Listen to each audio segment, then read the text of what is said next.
Timms, brother of Ed Timms, vastly improved competitor, facing a tough test here in Ric Flair. Full arm drag and twist and takedown by Flair. Flair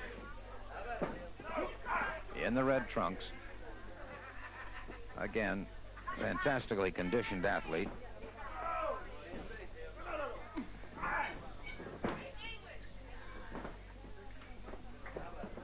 And it's Timms utilizing the ring ropes, forces the break. And Flair suddenly is... And Flair likes to carry on with the audience, carry on conversations with the audience, and he is the first one to admit to his own greatness when he's in that ring. And he will do it vocally. There's no question about that. Side headlock by Timms. Flair turns that into a top wrist lock. And it is Flair gaining the edge in leverage at that point. Down to an inside armbar. Up into the ring ropes once again. The referee calls for the break. Clean break by Flair. Backs away. Referee Nick Patrick.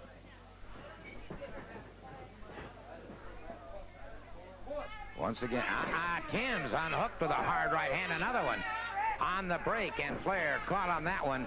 Now gets Timms back in the corner, and Flair retaliating. And it is Flair putting some devastation on Timms. Catches him. A side backdrop, and now brings him up once again. Full body slam. Ric Flair with an elbow across the chest.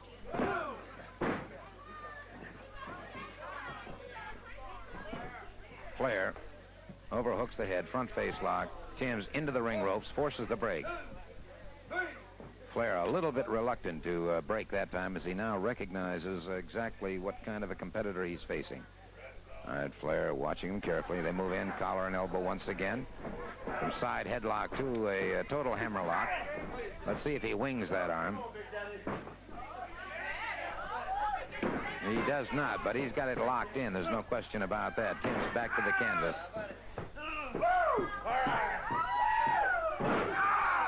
Flair again.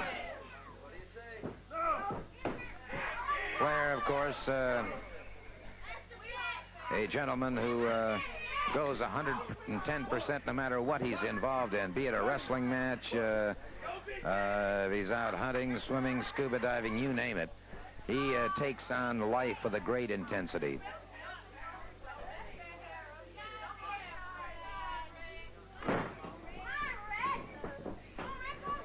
All right, back into the turnbuckle once again. Ken Timms rips across the face of Flair, and now jams Flair's head into that turnbuckle. Overhooks the head once again. In fact, he has a front chancery on him now.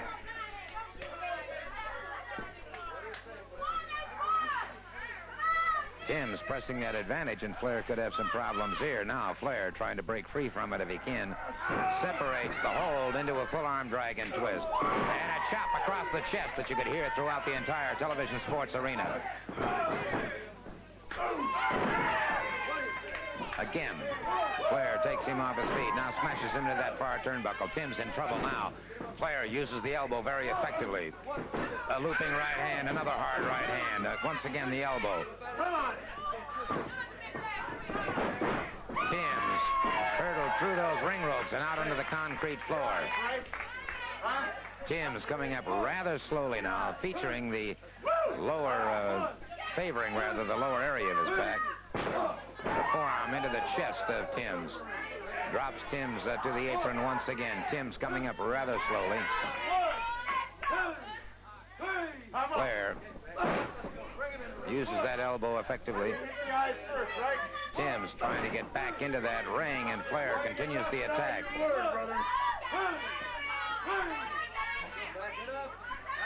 Flair brings him back in through the ring ropes.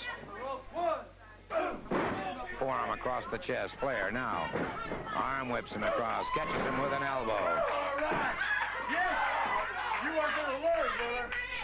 And Flair again keeps that running commentary going against his opponent. Brings him way, way up. High vertical suplex, and Flair There he goes into that, moves very effectively into that figure four, but it's applied to the opposite side than the way that the figure four is normally applied. Exceptionally effective, as we just saw. So Ric Flair, using the figure four, defeats Ken Timms in the opening match of this hour of Georgia Championship Wrestling, and a... Whoa, whoa, whoa, whoa! The champion's down on his back. Mickey Doyle now going to work on that leg roll again. No, Mark, I didn't say egg roll. I said leg roll. Engineer Mark, I can always tell what he's thinking. Going to work, test his strength, endurance, pressure. Who's got the muscles? Doyle trying to get the leverage he needs to force the champion's shoulders to the mat. He's still got that leg hold on him. The pressure on the inside of the thigh. Toe hold. Good toe hold. Very well keyed. See into the arm and chest area. This boy deserves a chance at the America's Championship, and I hope he can carry it through. Starr and Irish Mickey Doyle. The America's title on the line. Leap, and oh, there was a drop kick that missed. The champion taken down at the hair. Another snapmare, two snapmares to the ring. Now it's Mickey Doyle, and the champion has been made to look foolish. He does not like that one bit. Going back to that leg hold. Starr.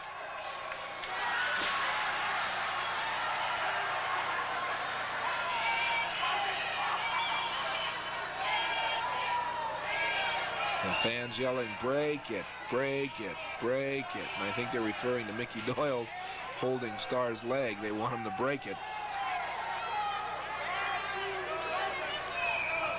Sit out with that hold, adding pressure to it. Starr captures Doyle in a leg drop. Now picks him up, body slams him to the mat. Starr now going into the corner with that tug tackle. Ooh, a knee lift right into the chest. Irish Mickey's outside the ring. Now Mickey outside on the floor. The champion drops on him with that leg. Throws him onto that apron. Now Starr back into the ring. Mickey Doyle, of course, has a 20 count outside the ring.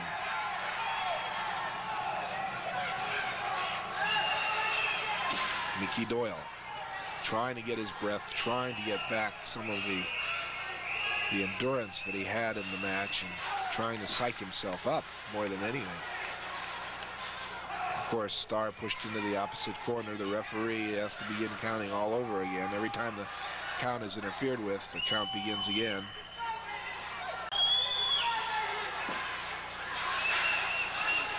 Good crowd on hand to see this America's heavyweight title match.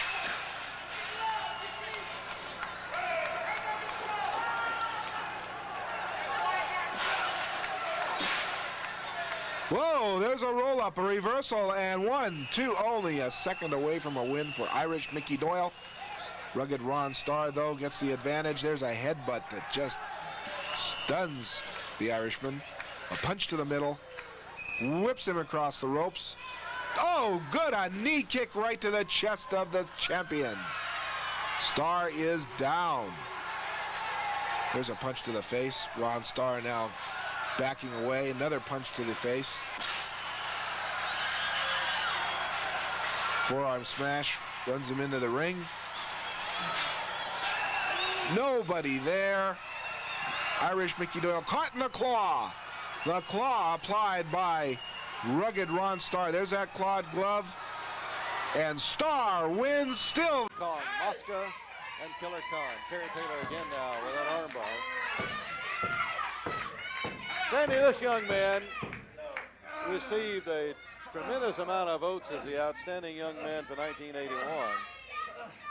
And actually the wrestler that contributed the most to wrestling in the area in 1981 when he wasn't here much of the year. So This young man, when he came in, Terry Taylor, really made a tremendous impact on the fans everywhere. He sure did. And also, he was the rookie of, I think it was 1980. So he's been making a good name for himself. He's well-conditioned wrestler. He stays in shape. He runs, he swims, handball, lifts the weight. Kernodle was going to hip toss him when he came off the ropes. That was a good counter on the part of Terry Taylor. And this Taylor has a lot of heart. You got to have that. That's right. You're right, 100%. That time, Kernodle with a hip toss. Taylor showed you the strength he has by holding right onto that arm, right on. He went right on through the move and came back up with the arm. He's got Canuto a little confused right now. He's sticking to that arm. Taylor's working that arm. Sandy, what did you think of that match with, and the portion that we saw there, the ending portion of it with Sergeant Slaughter and Wahoo McDaniel? That was just tremendous. The Chief beating Sergeant Slaughter right on television. Oh, man, I tell you, you got two big guys there, 275 Sargent and 260 for Wahoo McDaniel, going at each other. Powerful, powerful men. And Wahoo getting the edge. Taylor slammed hard to the ropes. Kernodle caught him from behind, slammed his throat right into that top rope. And Sandy, he's in bad trouble right now as he's down on the mat. He can't get his breath at the moment. Cut the air off by hitting those ropes.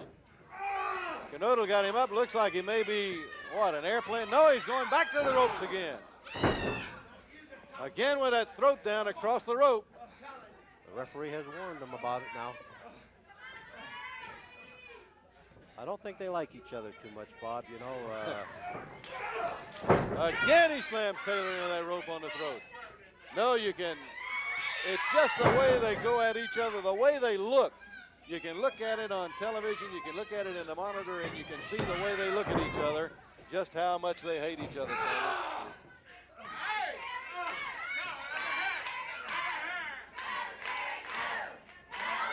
You know, another thing that this here's Tommy Rich and Piper situation.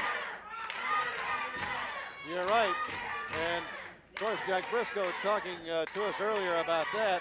And, again, we'd like to remind all of our fans, Sandy, that next week we're going to have a tape of that. You're going to see the match where Roddy Piper whipped with a belt Tommy Rich, and also we'll have some comments by Tommy Rich. I want to see that. I really want to see it, and I know all you fans do. Kernodle with a hard right hand. Taylor staggering around, falls back into the rope. And Taylor, another hard right into the nose. And at this point, he's got a bloody nose. Yes, he has, and Kernodle's working on him. Kernodle with another hard right and attempt at a pin, and Taylor kicks out. Look at Kernodle again on the ropes. He has really been mauling Taylor. He's working on that win. Now he's gone to the referee. Slams the referee back into the corner and in the rope. And look at Taylor and Kernodle now really going at it. And referee Sonny Fargo, he can't control the match. He's lost all control of it. No way he can control these two guys. As they're slugging away at each other, the referee says ring the bell. That's going to be it. It's going to be a no contest, but how do you get them apart, Sandy? No way you can get these two guys separated. It's going to take more than a referee. They're going at each other. Kernodle and Taylor just refusing to stop, refusing to back up. Kernodle through the ropes and out of the ring.